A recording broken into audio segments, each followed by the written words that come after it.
Iran യുദ്ധത്തിന്റെ ഏറ്റവും ഭയാനകമായ ബ്രേക്കിംഗ് റിപ്പോർട്ടിലേക്ക്. ഇറാന്റെ സ്വർഗം ഓർഫൻ പേൾ കത്തിച്ച് അമേരിക്ക. എണ്ണദ്വീപ് ആക്രമിച്ച് ഓയിൽ പാടത്ത് ബോംബ് മഴ. നിർണായക എണ്ണദ്വീപ് തീയിൽ മൂടി.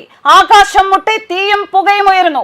20 ചതുരശ്ര കിലോമീറ്റർ വിസ്തൃതിയുള്ള ഇറാനിലെ ഖാർഗ് ദ്വീപ് ലോകത്തെ ഏറ്റവും വലിയ എണ്ണ കേന്ദ്രമാണ്.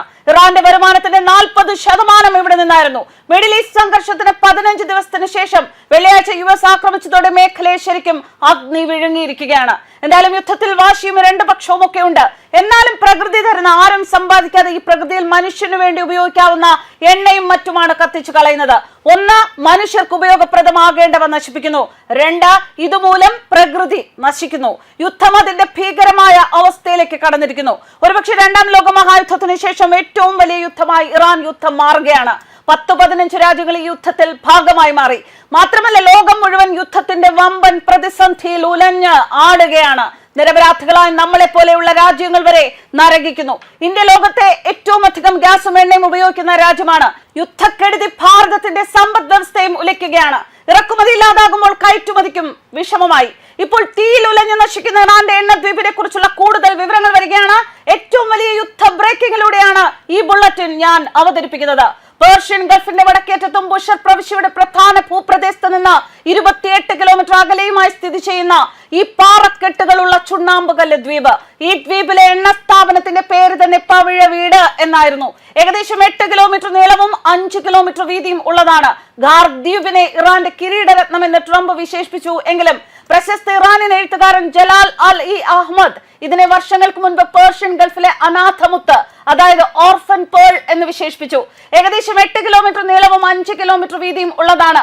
ഖാർഗ് ദ്വീപിനെ ഇറാന്റെ കിരീടരത്നം എന്ന് ട്രംപ് വിശേഷിപ്പിച്ചെങ്കിലും പ്രശസ്ത ഇറാനിയൻ എഴുത്തുകാരൻ ജലാൽ അൽ ഇ അഹമ്മദ് ഇതിനെ വർഷങ്ങൾക്ക് മുൻപ് പേർഷ്യൻ ഗൾഫിലെ അനാഥമുത്ത് എന്ന് വിശേഷിപ്പിച്ചു.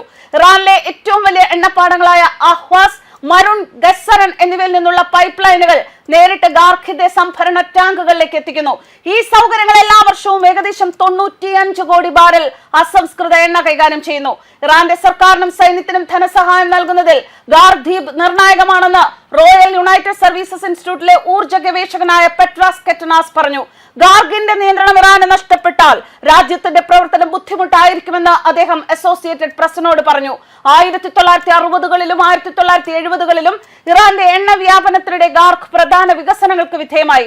വളരെ ആഴത്തിലല്ലാതെ ഇവിടെ എണ്ണ ഉണ്ട്. അതായത് ചിലവ് കുറഞ്ഞ ഉൽപാദനമാണ് ഇവിടെ ഉണ്ടായിരുന്നത്. ആധുനിക ഇറാന്റെ സമ്പത്തിന്റെ നട്ടെല്ലായിരുന്നു ഈ ഇപ്പോൾ അഗ്നി വിഴുങ്ങിയ ഈ ദ്വീപ്.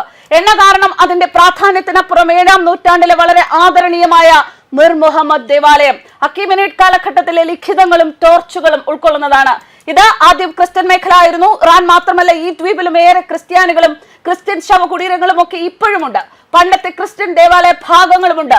സസാനിഡ് കാലഘട്ടത്തിലെ ശവകുടീരങ്ങൾ, ഇസ്ലാമിക ശ്മശാനങ്ങൾ, 1747 ഒരു ഡച്ച് കോട്ടയുടെയും പൂന്തോട്ടത്തിന്റെയും അവശിഷ്ടങ്ങൾ എന്നിവ ഈ ദ്വീപിൽ കാണാം. ഖേഷം ദ്വീപ്, അബു മൂസ, ഗ്രേറ്റർ, ലെസർ, തുൻബ് എന്നീ ചെറിയ ദ്വീപുകൾ പേർഷ്യൻ ഗൾഫിലെ മറ്റ് ഇറാനിയൻ ദ്വീപുകളാണ്. അവയുടെ എണ്ണ സൗകര്യങ്ങളും തന്ത്രപരമായ സ്ഥാനവും കാരണം അവയ്ക്ക് വലിയ പ്രാധാന്യമുണ്ട്. എന്തായാലും ഇറാന്റെ സ്വർണ്ണ സ്വർഗത്തിനാണ് അമേരിക്ക തീയിട്ടിരിക്കുന്നത്. വൻ നാശനഷ്ടങ്ങളാണ് ഉണ്ടാകുന്നതും. ന്യൂസ് ഡെസ്ക് കർമ്മ ന്യൂസ്.